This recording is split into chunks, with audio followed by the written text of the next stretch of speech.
Hey, let's turn this image into a magazine cover. As usual, I start with basic cleanup. For this kind of edit, I want the skin to be very clean but still natural. I also clean up the outfit a little and remove dust from it. After that, I do some dodge and burn. Here, I am smoothing out the transitions between shadows and highlights. In some places, I also flatten the facial structure a bit, because later I'm going to push the color grading in a more stylized direction. So I need a very smooth base for that. I also do some global dodge and burn to bring a bit more volume back into the face, and I slightly darken the eyebrows to adjust their shape. Next, I do a quick base color correction and make the image a bit cooler. This helps the model match the new background better.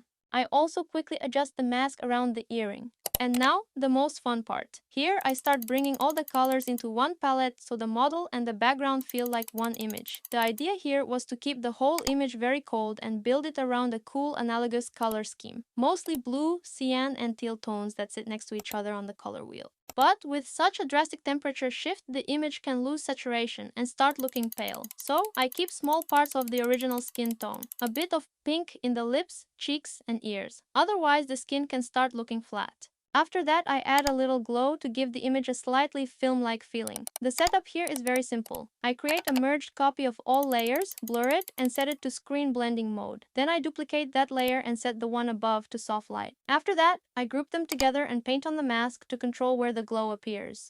And to help the background blend better with the model, I also add some dust and film texture for a more editorial vibe. I also slightly tone down the highlights in the background and reduce the contrast in the glow and blur I added earlier, so they don't distract from the model. And that's it. Here is the before, and here is the after. Follow me for more color grading breakdowns.